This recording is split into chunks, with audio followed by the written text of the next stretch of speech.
지난번 영상에서는 클래식 포멀 아우터부터 캐주얼 아우터 종류까지 두루두루 다뤄봤는데요. 오늘은 전쟁으로부터 탄생한 밀리터리 웨어 스타일의 봄 아우터부터 과거 노동자들을 위해 만들어진 워크웨어까지 다양한 아이템들의 유래와 현재 트렌드까지 다뤄보려고 합니다. 제가 패션 아이템들의 유래에 대해서도 계속해서 설명을 드린 이유는 각 아이템들이 탄생한 시대와 사회적 배경을 이해하면 디자인에 담긴 의미와 상징성을 파악할 수 있기 때문이고요. 그에 따라 자신의 스타일을 구성하는 데 있어 조금 더 깊이를 더할 수가 있겠죠. 그럼 바로 시작하시죠.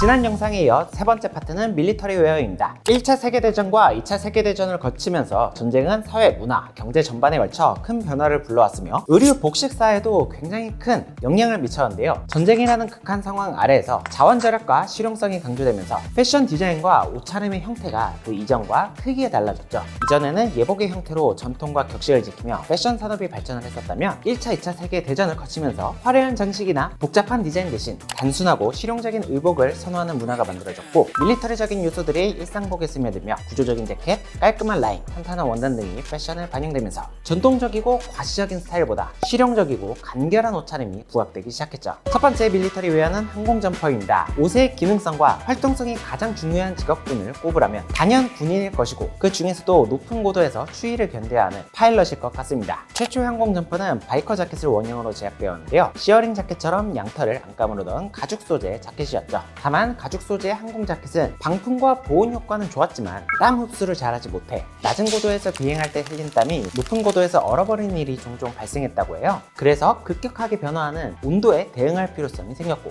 1950년 초부터 지금의 MA1 같은 실용적인 나일론 소재를 사용한 항공 점퍼가 탄생하게 된 것이죠. MA1이라는 이름은 미 항공 점퍼를 납품하던 도비 인더스트리의 제품 번호였던 것이 지금까지 사용되고 있다고 합니다. 도비 인더스트리는 현재는 알파 인더스트리로 사명이 변경되어 지금까지도 근본 MA1 항공 점퍼를 생산하고 있죠. 항공 점퍼의 특징이라면 극한의 고도와 추위에서도 안정적인 보온과 보호 기능을 갖추기 위해 안쪽에 내피나 충전재가 사용이 되고요. 담배나 펜 등 다양한 소지품을 수납할 수 있도록 소매통에 보면 주머니가 달려있죠. 플라이트 택 또한 항공 점퍼의 가장 큰 특징이라 할 수 있습니다. 현재는 브랜드력을 뽐내는 장식이 되었죠. 그리고 안쪽에는 내피가 주황색이 들어갔잖아요. 이것도 그냥 들어간 게 아니라 비상 상황 시 쉽게 구조가 될 수 있도록 레스큐 컬러가 사용된 것이에요. MA1 근본 알파 인더스트리에는 이러한 디테일들을 꾸준히 담아 근본을 유지하고 있죠. 항공 점퍼는 1950년대 개발된 이후 패션 산업에서는 3번의 전성기를 누렸다고 하는데요. 1950년대 한국전쟁 이후 이미 생산되었던 군용 물품들이 민간으로 흘러가게 되었고, 저렴하면서도 튼튼하고 실용성 높은 MA1 자켓은 군복 중에서도 특히 큰 인기를 끌었다고 해요. 그 시절에는 전쟁 영웅들이 패션 산업에서 인플루언서 역할을 했기 때문에 군복에 대한 선망이 있었던 시절이기 때문이죠. 그러다 70년대 이후 펑크룩이 유행을 하게 되면서 등판, 팔, 가슴에 패치를 붙인 MA1 자켓이 유행을 하기 시작했는데, 젊음과 반항의 상징으로서 개성을 표출하고 싶은 젊은 세대에게 항공 점퍼는 특히나 매력적인 아이템이었다고 해요. 그러다 1988년 디자이너 장풀 고티에가 MA1을 현대적으로 재해석해서 최초의 하이 패션으로 올라가게 됐죠. 그러다가 90년대 들어서는 자유와 평화의 메시지가 전 세계를 강타하며 군복을 모티브로 한 아이템들이 점점 인기가 시들어지다가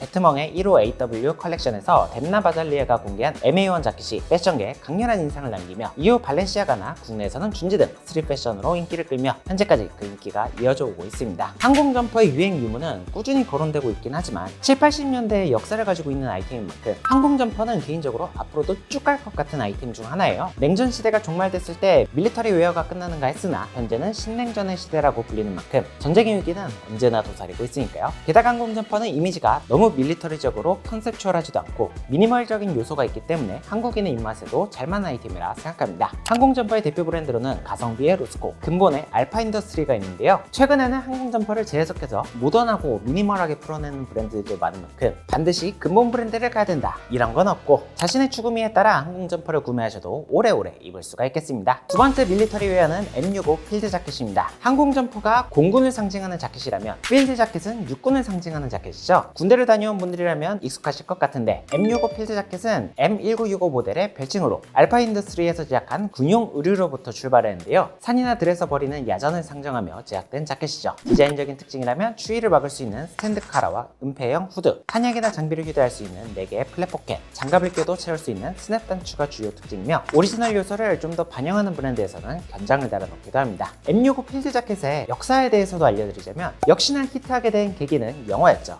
1970년대 할리우드 영화 택시 드라이버에서 로버트 드 니로는 M65 자켓과 탱거 자켓 등으로 강렬한 인상을 남겼고 80년대 영화 람보에서는 주인공이 즐겨 착용하며 M65 필드 자켓은 강인함, 자유로움, 그리고 반항적인 이미지를 상징하게 되었는데 2000년대 이후로는 여러 하이엔드 패션 브랜드에서 M65의 클래식한 요소를 현대적으로 재해석하면서 원래의 군용 기능성은 유지하면서도 핏, 소재, 컬러 옵션을 변경하여 새로운 느낌으로 제시를 했었죠. 개인적으로는 올해 다시 미디 자켓이 트렌드로 떠오를 것으로 예상이 되는 만큼 올해 M65 필드 자켓도 충분히 주목해보셔도 좋을 아이템이라고 생각해요. 다만 주의하셔야 될 점이라면 국내에서는 밀리터리 패션이 한창 유행을 했었던 게 2000년대 중후반 정도인데 그 당시엔 진짜 군복처럼 빈티지 웨어로서 카키색이나 카모플라주 패턴이 유행을 했었고요. 현재로서는 미니멀과 빈티지 웨어가 동시에 유행을 하고 있긴 하지만 빈티지로 야상을 입게 되면 너무 컨셉추얼하기도 하고 코디하기도 쉽지 않은 편이에요. 그래서 올해 새롭게 M65 필드 자켓에 도전해보실 분들이라면 미니멀적인 요소를 곁들여서 현대적으로 복각하는 브랜드들의 야전 상영을 참고해서 구매해보신다면 유니크한 스타일과 트렌디함 동시에 가져갈 수 있다고 생각합니다. 특히 헤지스나 유니폼 브릿지가 유명하죠. 세 번째 밀리터리 웨어로는 M51 피시테일 파카. M65 필드 자켓보다는 좀 더 현대적으로 많은 인기를 누리고 있는 아이템 피시테일 파카입니다. 1950년 초 한국 전쟁에서 추운 기후 환경에서의 작전 수행 필요성에 따라 보온성과 내구성을 갖춘 외투로부터 시작이 되었는데요. 등쪽 아래 옷자락이 마치 물고기 꼬리 지느러미처럼 생겼다고 해서 피시테일 파카라는 이름이 붙여지기도 했죠. 허벅지와 무릎 사이 정도까지 내려오는 길이이며 사선 형태의 플랫 포켓과 허리 부분과 밑단의 스트링이 디자인적인 특징입니다. M51 피시테일 파카가 유행을 하게 된 건 아이러니하게도 미국 때문이 아니라 영국 때문이었는데요. 1960년대 M51 파카는 영국의 모드족에 의해 유럽에서 유행을 하게 되는데 몸에 딱 붙는 수트에 베스파 스쿠터를 타고 다니며 라이딩을 위해 미군이 입던 빈티지 파카를 구해 걸치고 다녔다고 해요. 1960년대 당시 런던에는 물고인 도로나 진창인 비포장길이 많았기 때문에 수트가 더러워지는 걸 막기 위함이었다고 합니다. 당시의 패션 스타일로는 모드룩이라는 이름으로 이후 많은 패션 디자이너들에게 영감을 주게 되는데 모드족은 세련되고 깔끔한 느낌을 위해 몸에 딱 맞는 슬림 수트에 체시 부츠를 착용하곤 했어요. 1960년대를 대표하는 비틀즈의 패션으로부터 알 수 있죠. 지금이야 단정하게만 보이는 룩이었지만 그 당시엔 보수적인 질서 속에서 자유분방함을 표출하던 스타일로 현재 댄디룩의 기반이 되기도 했죠. 그래서 현대적으로도 M51 피시테일 파카는 실용성과 스타일을 동시에 갖춘 아이템으로 현대 와서도 레트로하면서 세련된 이미지로 많은 브랜드에게 영감을 주고 있고요. 국내에서는 특히나 배정남 개파카라는 이름으로 한때 피시테일 파카가 남자들 사이에서 선풍적인 인기를 끌기도 했었죠. 최근에 국내에서는 숏아우터의 유행으로 뜸하긴 했지만 언제든지 유행이 돌아올 수 있는 아이템이라고 생각을 하고요. 얼마든지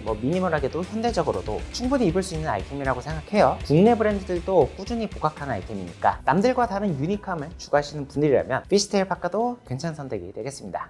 다음은 작년에 선풍적인 인기를 끌었던 워크웨어입니다. 워크웨어는 말 그대로 일할 때 입는 노동자들의 옷을 뜻하는데 카라트, 리바이스, 디키즈 등이 역사 깊은 워크웨어 브랜드고 조금 더 올라가면 바버가 있죠. 작업 현장에서 입던 옷이었기 때문에 쉽게 찢어지지 않도록 매우 질긴 원단을 사용하는 게 특징이고 청바지에 있는 리벳 장식처럼 주머니 부분이 뜯어지지 않게 하는 디테일들이 숨어 있습니다. 워크웨어는 올해는 작년만큼이나 찾는 사람이 많진 않지만 특유의 빈티지한 무드와 클래식 무드는 여전히 트렌드로 지속되고 있다고 생각하는데요. 디트로이트 자켓, 프렌치 워크 자켓, 헌팅 자켓, 백 자켓 등등 워크 자켓이라는 단어 하나로 퉁치기보다는 좀 더 자세한 명칭으로 알고 가신다면 패션을 바라보는 깊이가 조금 더 깊어지겠죠? 워크웨어 첫 번째는 프렌치 워크 자켓입니다. 프렌치 워크 자켓은 이름 그대로 프랑스에서 탄생했는데 19세기 말부터 20세기 초 프랑스 노동자들이 착용했던 작업복으로부터 유래했죠. 엉덩이를 덮는 넉넉한 기장감에 내구성이 좋고 방수가 잘 되는 몰스킨 코튼을 사용했으며 3개 오픈 포켓과 5개의 단추가 특징적인데요. 근본 브랜드로는 이제는 한국에서도 만나볼 수 있는 르몽생 미셸이 있죠. 몰스킨 소재의 워크 자켓을 100년이 넘는 기간 동안 제작하고 있는 브랜드입니다. 프렌치 워크 자켓 하면 떠오른 색깔은 당연 블루 컬러인데요. 당시 가장 단가가 저렴하고 생산성 좋았던 컬러가 블루 컬러였기 때문이에요. 지금도 블루 컬러는 노동자들을 상징하는 컬러로 자리 잡았는데 프렌치 워크 자켓의 색상과도 연관이 있습니다. 주로 하얀색 셔츠를 입던 화이트 카라겟과 대비되는 개념이죠. 프렌치 워크 자켓의 대중화도 역시나 대중문화로부터였는데 1960년대 후반 영화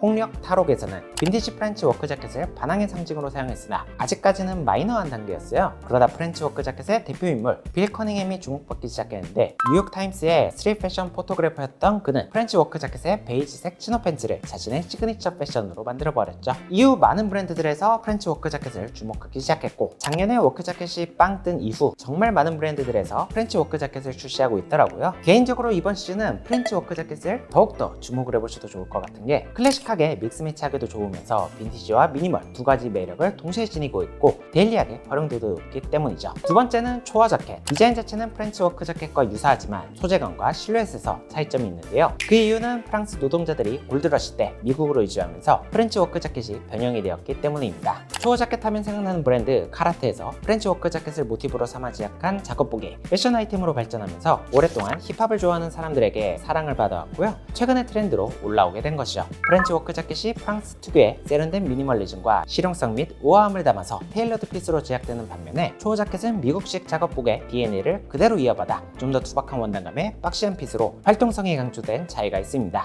사실 워크나 초어나 뜻은 거의 동일하기 때문에 레귤러 핏의 프랑스 특유의 드레시함이 가미된 블루 컬러 자켓은 프렌치 워크 자켓, 넉넉한 루즈 핏의 아메리칸 캐주얼 특유의 거친 매력은 초어 자켓이라고 봐주시면 되겠죠? 색상도 이쪽이 훨씬 다양한 편입니다. 국내에서는 주로 미니멀한 디자인에 넥 배색을 더한 아이템으로 출시가 되고 있고요. 올해는 미들 자켓이 본격적으로 유행을 하고 있는 만큼 유니크한 미들 자켓 찾으시는 분들이라면 초어 자켓 혹은 초어 코트 주목해보셔도 좋겠죠? 세 번째는 디트로이트 자켓. 작년에 가장 핫했던 워크웨어의 주인공이라고 할 수 있는 아이템인데요. 카르트에서 1889년 미국 디트로이트시에서 창립한 주 이름을 본따 만들어진 자켓으로 주로 자동차 산업 현장에서 근로자들이 입던 작업복으로부터 유래했어요. 최초의 디트로이트 자켓 스타일은 1954년 블루 데님으로 소개되면서였는데요. 카라 부분에는 배색 원단이 들어가고 두꺼운 데님이나 캔버스 원단을 사용해 제작되며 왼쪽 가슴엔 지퍼 포켓과 카라트의 로고가 있고 주머니 부분엔 사선 입술 포켓이 들어간 게 특징적이죠. 기장이 짧고 소매는 길게 제작이 되었기 때문에 많은 패션 브랜드들이 올해도 주목을 하고 있는 중이고